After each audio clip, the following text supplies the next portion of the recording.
숨겨진 복지 혜택을 알기 쉽게 전달하는 KGS 복지특파원 김기자입니다. 혹시 요즘 나도 뭔가 의미 있는 일을 해볼 수 있을까 라는 생각을 해보신 적 있나요? 나이가 들면서 활동이 줄어들고 경제적으로 조금 힘들어진다고 느껴질 때가 있잖아요. 그런데 말이에요, 우리 어르신들만을 위한 특별한 기회가 있다면 어떨까요? 바로 정부에서 지원하는 노인 일자리 사업인데요. 내년에는 그 기회가 더 크게 열릴 예정이라고 합니다. 새로운 사람들과 만나고 사회와 다시 연결되고 무엇보다 보람 있는 일을 통해 삶의 활력을 되찾을 수 있는 이 사업, 내가 참여할 수 있을까? 어떤 일을 할까? 궁금하셨다면 오늘 영상을 끝까지 확인해보세요. 몰라서 못 받는 복지 혜택, 이젠 놓치지 말자. 구독과 좋아요, 알림 설정을 눌러주시면 보다 빠르게 소식을 받아볼 수 있습니다. 노인 일자리 사업은 단순히 일자리를 제공하는 것을 넘어 어르신들이 사회와 연결되고 경제적으로도 안정된 노후를 보낼 수 있도록 돕는 중요한 제도입니다. 이번에는 이 사업이 구체적으로 어떤 구조로 이루어져 있고 참여 조건, 신청 방법, 그리고 실제 업무 내용이 무엇인지 하나씩 살펴보겠습니다. 먼저 노인 일자리 사업의 주요 유형과 그에 따른 특징에 대해 알아볼게요. 이 사업은 크게 공공형, 사회서비스형, 그리고 민간형으로 나뉩니다. 공공형 일자리는 지역사회를 위한 공익적 활동을 수행하는 형태입니다. 여기에는 노노케어, 스쿨존 교통지원, 환경정비, 문화외설 활동 등이 포함됩니다. 하루 3시간 이내 월 30시간을 기준으로 일하며 활동비는 한 달에 29만 원입니다. 이 유형은 고령 어르신들에게 적합하며 참여자 중 상당수가 70대 이상으로 몸과 마음의 건강을 유지하며 보람을 느낄 수 있는 일자리입니다. 사회서비스형 일자리는 전문성과 경험을 활용할 수 있는 것이 특징입니다. 예를 들어 보육시설 지원, 장애인 복지 지원,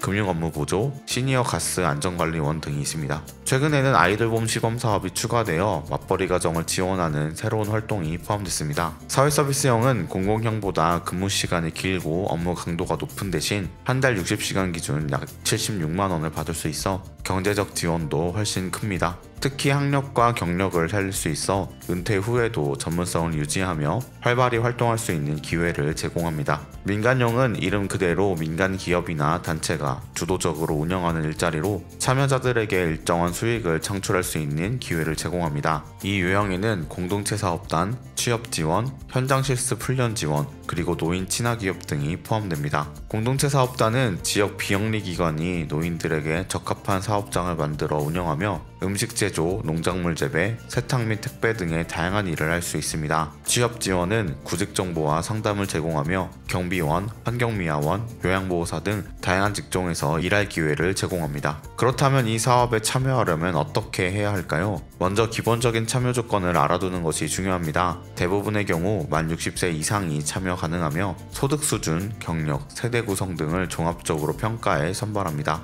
다만 생계급여 수급자나 건강보험 직장가입자, 장기요양보험 등급 판정자는 참여가 제한되니 이 점은 꼭 확인하셔야 합니다. 신청 방법은 간단합니다. 방문 신청을 원하시면 거주지의 행정복지센터, 노인복지관, 대한노인의 시니어클럽 등에 방문하면 됩니다. 온라인 신청도 가능합니다. 노인 일자리 사업 공식 사이트에서 지역별로 제공되는 일자리를 검색한 후 자신의 정보를 입력하고 동의 절차를 거치면 완료됩니다. 신청은 대부분 12월 27일까지 집중적으로 진행되니 관심 있는 분들은 서둘러 신청하시는 것이 좋습니다. 신청이 완료되면 해당 기관에서 선발 결과를 개별 통보합니다. 이 사업은 참여 어르신들에게 많은 긍정적인 변화를 가져왔습니다. 실제로 참여자들은 활동을 통해 소득을 얻는 것뿐만 아니라 새로운 사회적 관계를 형성하고 삶의 만족도를 높였다는 반응을 보였습니다. 특히 경제적 도움이 필요한 분들에게는 안정적인 생활의 기반이 되고 사회와 단절된 삶을 극복할 수 있는 계기가 되었습니다. 하지만 이 사업이 모든 분들에게 완벽한 해결책이 되지는 않습니다. 일부 유형은 제한된 조건 때문에 참여 기회가 적고 지급되는 급여가 충분치 않다는 지적도 있습니다.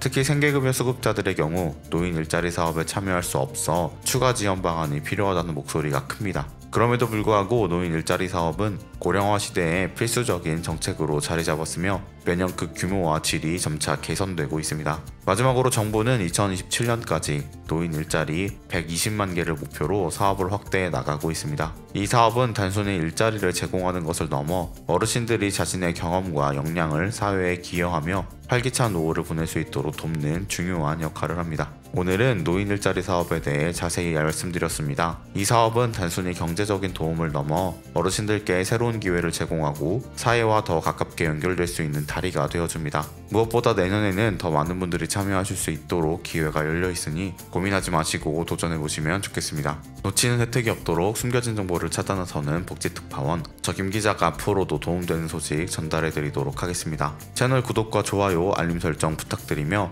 더 좋은 정보로 찾아뵙겠습니다. 지금까지 KGS 복지특파원 김 기자였습니다.